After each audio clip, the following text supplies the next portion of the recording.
આજે આપણે ખોડિયાર માતાના દર્શન કરવા એટલે કે પાટણ પરગણો એટલે રાધનપુરમાં આવી ગયા. તો આપણે આવી ગયા છીએ વરાણા ધામ અને આ ખોડિયાર માતાનું મંદિર છે, જોઈ શકો છો.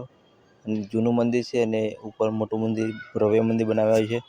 અને અહીંયા સેવા દ્વારા પ્રસાદ પણ આપવામાં આવે છે, તો દરેક ભાઈ ભક્તો જમીને જાય છે. તો મિત્રો રાધનપુર અને પાટણ હાઈવે ઉપરથી 1 કિલોમીટર દૂર અંદર એટલે કે આ વરાણા ધામ ખોડિયાર માતાનું મંદિર આવેલું છે ને આપણે દર્શન કરવા પહોંચી ગયા છીએ. તમને પણ દર્શન કરવાના છે તો એન્ડ સુધી બન્યા રહેજો. અને આ છે ખોડિયાર માતાનું મંદિર અને આજે આપણે ત્યાં જઈને દર્શન કરાવીશું ખોડિયાર માતાના.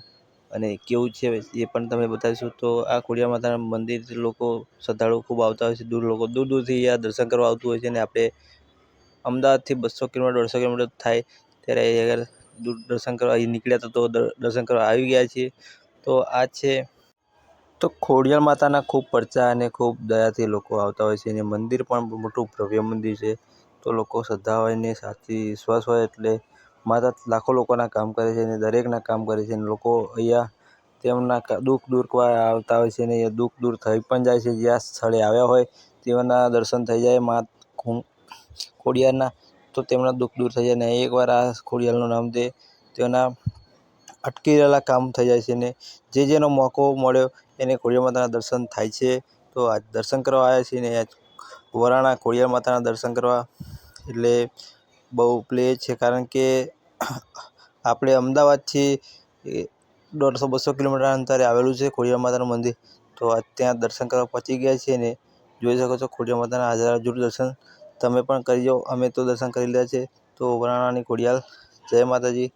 તો આ છે મંદિર અને જોઈ શકો છો જોરદાર દર્શન પણ તમને થઈ જશે અને આપણે પણ દર્શન કરી લીધા છે. તો માતાનો પરચો પણ એવો છે. તો આનાથી હવે જે મંદિર છે નીચે જૂનું મંદિર છે અને અહીંયા જોઈ શકો છો ફોટા જે નાના બાળકોને છે તો શેર માટેની ખોડ પૂરી કરનારમાં ખોડિયાર. તો કેટલા લોકોને સંતાન પ્રાપ્ત થાય એવો અહીં આગળ બાધા રાખી જાય તો એમનું થઈ જશે. તો તેઓને અહીંયા માતા તેમની ઈચ્છા મનોકામના પૂરી કરી છે.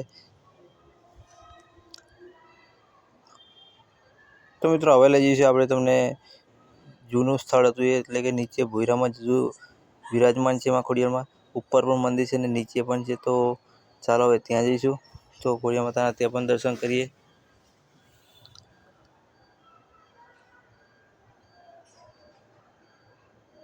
તો હવે પ્રસાદ લઈ લઈશું. તો એ ચોખ્ખા ઘીની પ્રસાદ સુખડી છે. તો માં ખોડિયારની ઘીની ચોખ્ખા ઘીની સુખડીનો પ્રસાદ છે. હવે પ્રસાદ આપણે લઈ લીધો છે અને હવે જઈશું અહીંયા નીચે. તો એ પણ ખોડિયાર માતાના દર્શન કરવા જઈશું.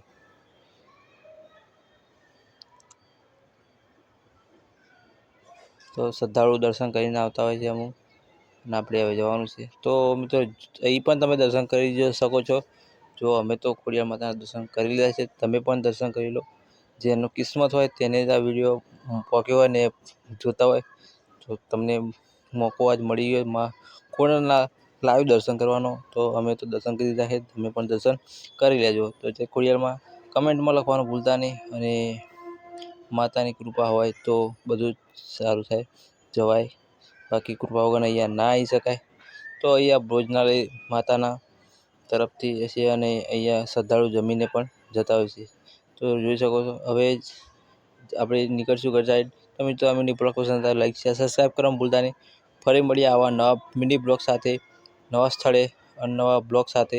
તો જય માતાજી, જય ખોડિયારમાં, જય મેળીમાં, જય બહુચર માતા. તો આ બ્લોગ વિડીયો પસંદ આવે તો લાઈક શેર સબસ્ક્રાઈબ કરવાનું ભૂલતા નહીં. ફરી મળીએ આવા બ્લોગ સાથે. તો જય માતાજી, ત્યાં સુધી બાય. જય